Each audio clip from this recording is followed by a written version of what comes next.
아멘.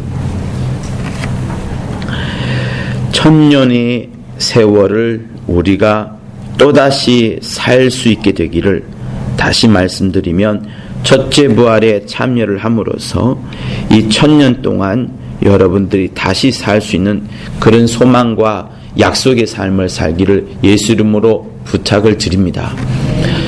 1000년 동안에 산다. 굉장히 긴 세월을 사는 겁니다. 우리가 아직 100세도 살지 못했는데 그 100세에 곱하기 10번의 삶을 더 살게 되니 얼마나 대단하겠어요. 그리고 이 1000년 동안에 있는 삶이라는 것은 1절과 2절에 있는 것처럼 1절과 2절에 있는 그 용과 뱀들과 또 이런 악한 천사들을 무저갱에 던져 잠그고 임봉까지 하게 되기 때문에 이 천년 왕국은 지금의 우리의 삶과는 굉장히 다른 삶입니다. 그래서 구약에 나오는 여러 그 예언서들을 보면 사자의 입에 손을 집어넣고 뱀을 잡더라도 혹 뱀과 함께 뒹굴면서 살아가는 것이 이런 시대라라고 말할 정도로 아무런 해악이 없고 병도 없고 아픔도 없을 거고요. 도무지 우리가 지금 이 땅에서 받는 어떤 여러 고통과는 전혀 차원이 다른 그런 세상을 살게 됩니다. 그런데 이 첫째 부활에 이르고 1000년 동안에 왕노릇하면서 다스린 자들은 어떤 자들인가 하면 예수의 증거와 하나님의 말씀 때문에 목배임을 받은 자들의 영혼, 그리고 짐승과 우상에게 경배하지도 아니하고 표를 받지도 아니한 자들이 그리스도와 함께 더불어 1000년 동안 왕노릇한다라고 되어 있습니다. 사랑하는 성도 여러분, 그래서 주님이 언제 오실지 우리는 알 수 없지만 내가 살아있는 동안에 주님이 오신다 하면 그 살아있는 동안에는 이 땅에서 공중으로 이제 들려 올려져서 주님을 공중에서 만나게 됩니다. 아니면 내가 먼저 죽게 되었을 경우에는 낙원에서 들림을 받아서 주님을 이제 영접을 하게 되고, 주님을 공중에서 영접을 한 다음에 이 땅에는 5개월 동안 이제 환란이 일어나는 거예요. 5개월 동안에 전쟁과 환란이 일어나서 대부분의 사람들이 죽는데, 성경은 이스라엘 사람들이 그때 천년 왕국을 누려야 되니까 이스라엘 사람들이 살아남게 되고, 그나마 조금 신앙을 가졌던 우리들 중에 몇몇이 살아남는 그런 것을 이야기를 합니다. 그래서 5개월 환란이 지나고 전쟁이 끝난 다음에 주님과 함께 첫째 부활에 이르렀던 자들이 이 땅에 내려와서 유대인들에게, 이스라엘 사람들에게, 그리고 이방인들 중에 전쟁과 환란에 남은 사람들에게 이제 복음을 다시 전하는 거예요. 주님도 옆에 계십니다. 주님이 이곳저곳 돌아다니면서 막 복음을 전하겠죠.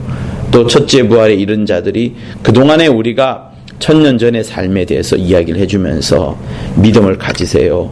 또 신앙을 확고히 하세요. 저 하늘나라에 또 다른 세계가 있습니다 라고 계속하면서 복음을 전하게 될 겁니다.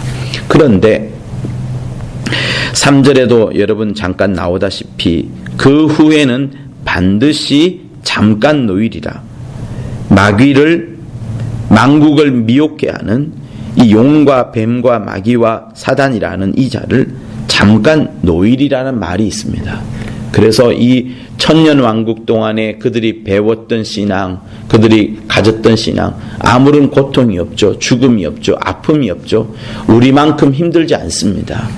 그러니 편리한 삶 가운데 있는 그들의 신앙생활이 이었기 때문에 하나님은 마지막 마귀를 잠깐 풀어놓으면서 그들의 신앙을 다시 한번 테스트를 하시는 거예요.